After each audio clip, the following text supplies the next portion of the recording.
అందరికీ నమస్కారం. తెలుగు కథామాలకు స్వాగతం. 'వారధి' సీరియల్ చదువుతున్నాను. రాసిన వారు ద్వివేదుల విశాలాక్షి గారు. రాజుని కలుసుకున్నారా? చెంబుతో నీళ్లు అందిస్తూ అడిగింది మీనాక్షి.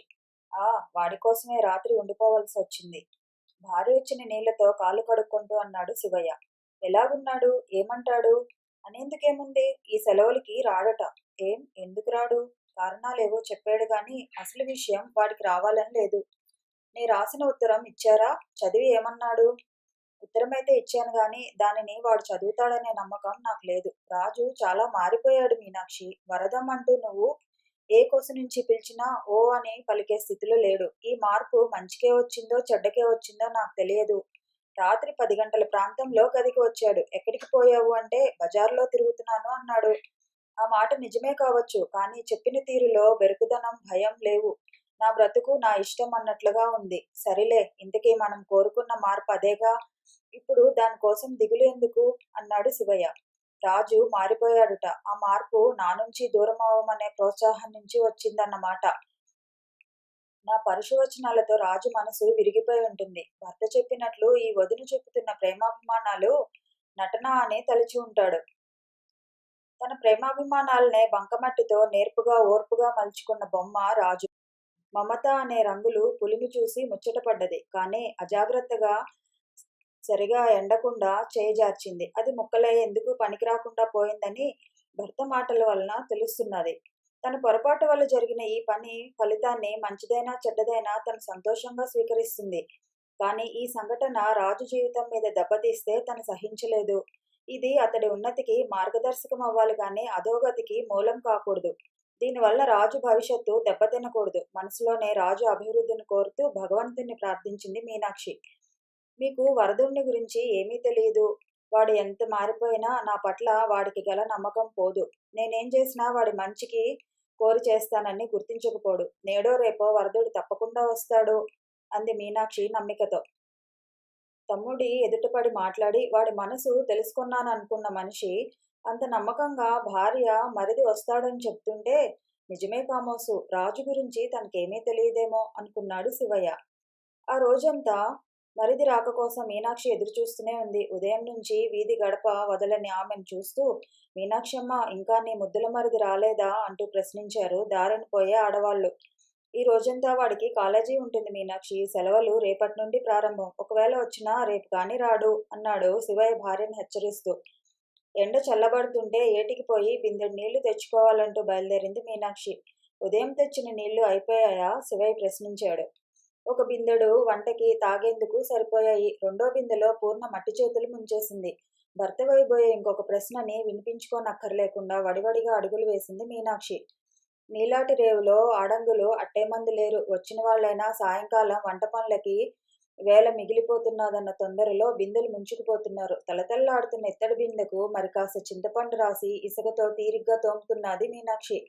ఆమె చేతులు బిందె మీద సంచరిస్తుంటే కళ్ళు వంతెన దారి వైపు వీక్షిస్తున్నాయి. తోమగా తోమగా చేతులు రాపుడికి మండసాగాయి. బిందె తోమడం పూర్తయినట్లు శుభ్రంగా కడిగి నీళ్లు ముంచుకుంది. అప్పటికి రేవులో మీనాక్షి కాక 2 గ్రామ స్త్రీలు మాత్రమే మిగిలి ఉన్నారు. మేము వెళ్ళిపోతున్నాము, నువ్వు ఇంకా రావా మీనాక్షమ్మ అంటూ వాళ్ళు బిందెలు ఎత్తుకున్నారు. ఎండలో వచ్చానేమో, తల దిమ్ముగా ఉంది. ఈ నీటి మీద నుంచి వస్తున్న గాలికి ప్రాణాలు లేచి వస్తున్నట్లున్నది. కాస్త కాస్తసేపు కూర్చుని వస్తాను, మీరు నడుస్తుండండి అంది. వాళ్ళు కనుచూపు దూరం అయ్యే వరకు చూసి తిరిగి ఆవలి ఒడ్డుకి దృష్టి పోనిచ్చింది. అస్తమిస్తున్న సూర్యబింబం ఎర్రగా తను కేక వేసినప్పుడు అలిగి కూర్చున్న వరదుడి ముఖంలా కనిపించింది మీనాక్షికి. ఇక కాలు కదపకపోతే ఊరు చేరేసరికి చీకటి ముంచుకు వస్తున్నది. పూర్ణ లేచి అన్నం కోసం రాగం అందుకుంటుంది. తప్పనిసరిగా బిందె నెత్తి మీద పెట్టుకుని ఆశ వీడని కళ్ళతో అల్లంత దూరంలో ఇసుక కమ్ముల మధ్య బిగించబడ్డ రోడ్డు వంక చూసింది మీనాక్షి. కనురెప్పలు నిదానం కోసం టపటపా కొట్టుకుంటున్నాయి. ఎడం చెయ్యి ఎదురెండకి అడ్డం వెళ్ళింది. పరిచితమైన ఆ నడక పోల్చుకుంది మనసు. వరదం అంటూ కేకపెట్టింది మీనాక్షి. ఆ కేక నీళ్ల గలగలలో కలిసిపోయింది. బిందె అక్కడే వదిలి దారికి అడ్డంగా నడక సాగించింది. తనకు అభిముఖంగా వస్తున్న వదినను చూశాడు వరదరాజు. తను వస్తున్నాడని ఈమెకు ఎలా తెలిసింది? తెలియకపోతే ఈ సమయంలో ఇక్కడ ఎందుకు ఉంది? అడుగులు ముందుకు వేస్తూనే ఆలోచిస్తున్నాడు రాజు. తనని చూడగానే పరుగుతో వచ్చి చేతుల్లో వాలుతాడనుకున్న మరిది నిదానంగా అడుగులు వేస్తూ ముందుకి రావటం చూసి ఆయన చెప్పిన మాట నిజమే, నేనే పొరబడ్డాను. వరదుడు మారిపోయాడు అనుకుంది మీనాక్షి. ఆ తలుపుతోనే ఆమె కళ్ళల్లో నీళ్లు తిరిగాయి. దగ్గర పడుతున్న వరదరాజు ఆ కన్నీళ్ల వెనక కరిగిపోతున్న హృదయాన్ని గుర్తించాడు. అదురుతున్న ఆ పెదవుల్ని చూశాడు. అతని బింకం సడలిపోయింది. తన రాక కోసం వేళకాని వేళప్పుడు ఊరు దాటి వచ్చి 1000 కళ్ళతో ఎదురు చూస్తున్న ఈమె మీదన అతను కోపం తెచ్చుకున్నది. తల్లిని మరిపించేలా పెంచి పెద్ద చేసిన ఈమెక తన స్వార్థం ఆపాదించింది అనుకున్నాడు. మిగిలిన 4 అడుగులు త్వరగా వేసి వదినా అంటూ చేతుల్లో వాలిపోయాడు. వరదం బాబు, వచ్చేసావా? నువ్వు వస్తావని నాకు తెలుసు. వదినపై నువ్వు కోపం తెచ్చుకోలేవు అంటూ దగ్గరకు తీసుకుంది మీనాక్షి. చీకటి పడుతున్నది. నడుస్తూ మాట్లాడుకుందాం పద వదినా అంటూ ఆమె చేతుల్లోంచి తప్పించుకున్నాడు రాజు. ఒక్క నిమిషం ఆగు, ఏటి దగ్గర బిందె వదిలి వచ్చాను అంటూ కాలు కదిపింది. ఆ వారం 10 రోజులు ఇంట్లో ఎంతో సందడిగా తిరిగాడు వరదరాజు. 3 నెలల పాటు పట్నంలో ఒంటరిగా ఉండి రావటంతో మనిషిలో ఒక విధమైన చొరవ, ఉత్సాహం పొదలుకున్నాయి. మరిదిలో మానసికంగా వచ్చిన మార్పులు చూసి మీనాక్షి ముచ్చటపడింది. తమ్ముడికి తనకు తానుగా ఆలోచించుకునే అలవాటు కలిగిందని శివయ్య భావించాడు. చిన్నాన్నని పూర్ణ క్షణం వదలకుండా తన చిలక పలుకులతో, చిన్నారి చేష్టలతో సంతోషపెట్టింది.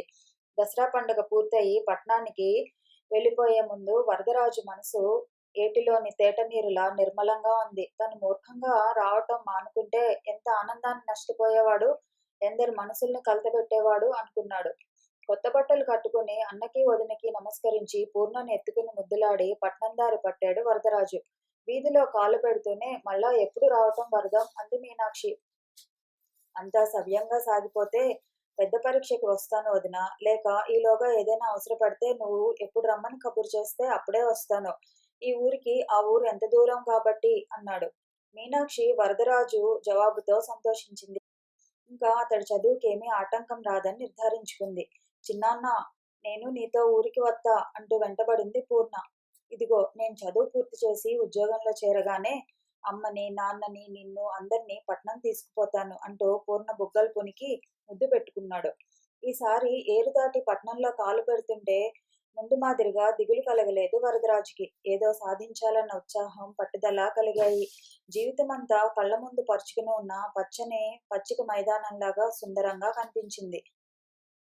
హాస్టల్ గదిలో కాలు పెట్టి బట్టలు, పుస్తకాలు సర్దుకుంటుంటే తమ ఊరికి వెళ్లబోయే ముందు రోజు జరిగిన వృత్తాంతం రాజుకి గుర్తుకు వచ్చింది. వాళ్ళు మేడ చూసేందుకు మరునాడు వస్తానన్నాను. ఊరు పోవటం చేత ఆ రోజు వెళ్ళటం పడలేదు. తనకు తానుగా చూస్తానని కోరి రాలేదేమో అనుకుని ఉంటారు. సాయంకాలం అటువైపు ఒకసారి పోయి రావాలి. కాలేజీకి పోతూ నిశ్చయించుకున్నాడు రాజు. సెలవులు పూర్తయిన మొదటి రోజు క్లాసులో పాఠాలేం ఉత్సాహంగా లేవు. ఇళ్లకు వెళ్లిన పిల్లలు చాలా మంది ఇంకా తిరిగి రాలేదు. ఆఖరి పీరియడ్ తీసుకోవాల్సిన ఇంగ్లీష్ టీచరు రాలేదు.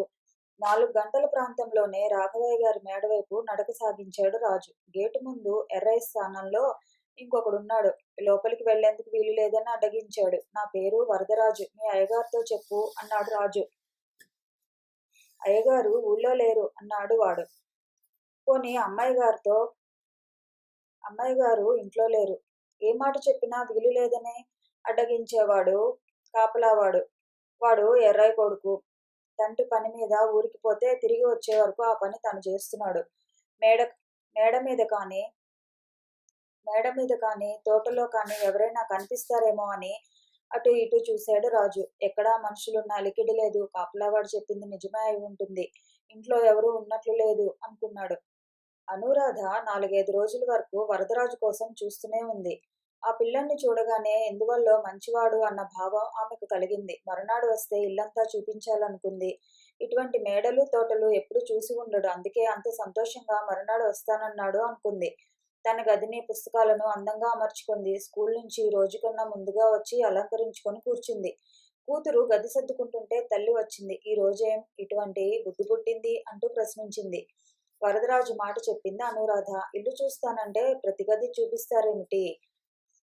ముందు హాలు, వరండాలు చూపించండి చాలు. వాడి సంగతి చూస్తుంటే ఇల్లు వాకిలి పరిశీలించి దొంగాళ్ళకి అనుపానాలు చెప్పే రకమేమో అనిపిస్తున్నది నాకు అంది. ఆ పిల్లడు అటువంటి వాడు కాదమ్మా. ఇల్లంతా నాన్నగారే చూపించమన్నారు. ఆ కుర్రాడేం అడగలేదు అంది అనూరాధ ఎవరో తెలియని ఆ పిల్లాన్ని వెనకేసుకు వస్తూ. మీ అమ్మకి తన ఆస్తిపాస్తులు ఎవరెత్తుకుపోతారో అని ఎప్పుడూ భయమే అన్నాడు అప్పుడే గదిలోకి వచ్చిన తండ్రి నవ్వుతూ. అక్కడికి మీ తండ్రి కూతుళ్ళకి డబ్బు అంటే చేదు అన్నట్లు మాట్లాడుతున్నారు అంది మూతి తిప్పుతూ అనురాధ తల్లి రాజమ్మ. గేటు తలుపు చప్పుడు కాగానే ముందు హాల్లోకి ఆత్రంగా పరుగు తీసింది అనురాధ. గేటు తెరుచుకుని వస్తున్న వంటవాణ్ణి తోకాడిస్తూ ఆహ్వానించింది టైగరు. ఆ పిల్లడి రాక కోసం అమ్మాయి ఇంత ఆర్భాటం చేస్తున్నదేమిటి అంది రాజమ్మ అసహనంగా. ఈడు పిల్లడు చూడముచ్చటగా ఉన్నాడు. ముఖం చూస్తే తెలివైన పిల్లాడిలాగానే కనిపిస్తున్నాడు. రాధ స్నేహం చేసుకోవాలనుకుంటే తప్పే ఉంది. ఆ పిల్లాన్ని చూస్తే నువ్వు ఇష్టపడతావు అన్నాడు రాఘవయ్య. నాకిదేం నచ్చలేదు సుమండి. మంచి చెడ్డ తెలుసుకోకుండా ఎవరో పిల్లడు ఇల్లు చూస్తానంటే ఎర్రగా బుర్రగా ఉన్నాడని ఇంట్లో జొరబెట్టడం, ఎట్నుంచి ఏది వచ్చినా సరిలేవే. ఇంతవరకు ఆ పిల్లడు రానే లేదు. చాలా సిగ్గరిలాగున్నాడు. అసలు రాకపోనే వచ్చు. అనవసరంగా మనకి వాదనలెందుకు అన్నాడు రాఘవయ్య అక్కడి నుంచి వెళ్ళిపోతూ. 2-3 రోజులు వరుసగా ఆ పిల్లడి కోసం ఎదురు చూసింది అనురాధ. పాటల పోటీల్లో తను గెలుచుకున్న బహుమతులు, పుస్తకాల నుంచి తను కత్తిరించి పెట్టుకున్న బొమ్మలు అన్నీ అతడికి చూపాలని సిద్ధం చేసి ఉంచింది. కానీ అతడు రాలేదు. అటు తర్వాత ఇంట్లో అందరితో పాటు అనురాధ కూడా ఆ విషయం మర్చిపోయింది. 15 రోజుల నాడు 15 రోజుల నాడు ఎర్రయ్య వచ్చి మాటల సందర్భంలో చిన్నమ్మగారు ఆ కుర్రాడు మరునాడు వచ్చాడా అని ప్రశ్నించాడు. రాలేదు అంది అనురాధ. అయ్యగారు మీరు పలకరించగానే సిగ్గుపడి పోయుంటాడు అన్నాడు ఎర్రయ్య. అంతే అయ్యుంటుంది అనుకుంది అనురాధ. 10 నిమిషాలు ఆలోచించాక ఆనాటి రాత్రి ఎలక్ట్రిక్ లైట్ల వెలుగులో తను చూసిన అందమైన అమ్మాయి పేరు జ్ఞాపకం వచ్చింది వరదరాజుకి. ఆ పిల్ల పేరు అనురాధ. చాలా చక్కని పేరు. పేరులాగే మనిషి కూడా అందంగా ఉంటుంది. అన్నింటికంటే ముచ్చటగా ఉంది ఆ నవ్వు. తను తిరిగి వచ్చేస్తుంటే ఆ పిల్ల ఏదో మాట తండ్రితో చెప్పి కిలకిలమని నవ్వింది. చింత తోపులో నుంచి చిలకల దండు కిలకిలమంటూ ఎగిరినట్లు అనిపించింది తనకు. వెనుదిరిగి చూశాడు. చక్కని పలువరస. నవ్వుతుంటే కుడిబుగ్గ మీద ఇంత లోతుగా సొట్టపడింది. అమ్మకి కూడా నవ్వితే సొట్టపడేదిట. ఒక్కొక్కసారి తను నవ్వుతున్నప్పుడు కూడా బుగ్గ కొంచెం లోతుకి పోతుంది. అయినా అది ఆడవాళ్ళకైతే అందంగా ఉంటుంది గాని గడ్డాలు మీసాలు పెరిగే మగవాళ్ళకేం బాగుంటుంది? ఆలోచిస్తూనే హాస్టల్ ముఖం పట్టాడు వరదరాజు. మరునాటి నుంచి చదువులో మునిగిపోయాడు. కథ కొనసాగుతుంది. మళ్ళీ కలుద్దాము. ఈ వీడియో నచ్చితే లైక్ చేయండి, షేర్ చేయండి, కామెంట్ చేయండి.